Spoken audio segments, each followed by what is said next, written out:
What's cracking, Jump Nation family? It's your boy here, Rishi, yes, aka the Jump Rope Coach. Yes guys, welcome to another 2-minute tutorial Tuesday. I've been feeling kind of rough the last few days, so my throat is a little bit croaky, so apologies if you can't really understand me, but I wanted to keep pushing along with this combination series. And I'm basically going to show you a really cool tutorial, guys, something that's not really talked about a lot, and it's how you actually grip and hold, if I can hold it myself right, is how you actually hold your jump rope correctly. This is actually going to be the key and actually the difference between someone who's actually intermediate and to someone who's actually advanced and actually a rope master, how they can actually manipulate the rope. I'm going to give myself 2 minutes. I'm probably going to go over the 2 minutes. Stay tuned after this intro. I've got to roll it, so I'll see you in the next clip.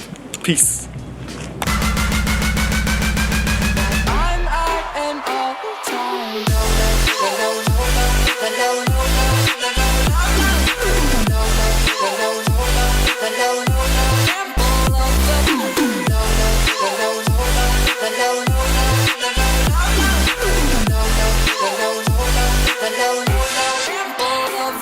Welcome back, guys. So before we start the 2 minutes, if you guys are new to the channel and wonder what jump ropes we use, we do of course use the Rush Athletic Speed Rope, also known as the Money Rope. Head down to my website, I've got a discount code as well, and we're available on most major Amazon. So let's start the clock. Okay, so first things first, guys, I want to basically make it clear that we're talking about speed ropes today. The grip on your speed rope is always going to be the same. If you're using a mechanism rope or something that's a little bit more bigger, then yeah, your grip's going to definitely change. But today we're going to be talking about speed ropes because this transition series is based around this bad boy. So if you do have this, the Money Rope, this has a really nice length in terms of the handle. It's not too long, it's not too short. It allows all fingers to go on. You've also got this lip that comes here, which is really key for how you're going to position your finger here, which I'm going to get to in a minute. Anyway, so when most beginners get their jump rope, what they tend to do is they try to kind of grip the handle like kind of like a baseball bat grip, and that's normal, that's fine. You can actually, you know, skip fine like this. You could just kind of continue about your business.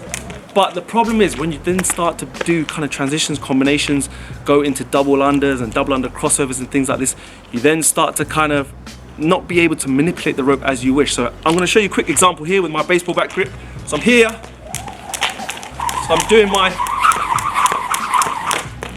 it just doesn't feel comfortable for me. It just doesn't feel like, you know, what I normally do. So the point being is this, what I want you to try and do, quick change, what you're going to do is you're going to now move your thumb up the shaft of the jump rope, right, up the handle. And I've gone through this on various tutorials for my double unders, for crossovers, but this is what I want you to do, guys. Just do this, just put the thumb down the handle, right, and your thumb is going to be your indicator where you kind of want to manipulate the rope.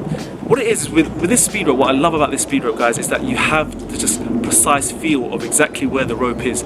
You don't really get that with certain type of mechanisms ropes, in my opinion. By making this small change, guys, you'll be able to really feel where the rope is in the revolution, how much pressure you need to apply when it comes to double unders, how much turn in the wrist you need to apply when it comes to crossovers. So for example, if you're doing double unders and you've got this technique now, you can really press down on the rope handles with your thumb. Again, it just feels like you know exactly where the rope is in that revolution. When it comes to crossovers, for example, you know on the wrist turn, I've always talked about this, how to get your wrist turning over, but with that thumb being in this position, I'm already feeling like I'm just manipulating the rope just with these two fingers. Now, I mentioned as well the grip, this bit here. So this part of our speed rope is so key, it's so vital. And what I want you to think about when you've got it is you've got your thumb down this way. On the other side, the finger, so not the pinky, the finger just before the pinky sits right on that lip. Now, with that being just there, what I want you to do is when you're doing your revolutions, I want you to feel that finger manipulating the rope or the rope handle on that lip, pushing down, exerting a little bit of force. So when it comes to double unders, you're basically, again, you're just aware. You're aware of that little finger, or that kind of this finger here, just pushing down with the rope. Same with crossovers, same with double under crossovers. That's why this lip is so key, guys. That's why this rope, the ergonomics are completely like just amazing when it comes to just manipulation, being precise, and getting that superior control. Like a lot of people talk about speed ropes all being the same, all the handles are the same, all the PVC are the same. Bullshit. It's just not, guys. You need the right PVC, you need the right ergonomics to handle, right weight, right feel. Check it out, guys. Use this rope. You're gonna see the difference. Make sure you follow along with this series, you subscribe if you haven't, guys. We are building from the ground up here. I'm gonna make sure that you guys are skipping like gods, and leave me a big thumbs up if you liked it, if you enjoyed it. I appreciate your time watching this video today. Make sure you stay legendary, and I'll see you in the next video. So take care of yourself, skip the treadmill, stay safe, peace.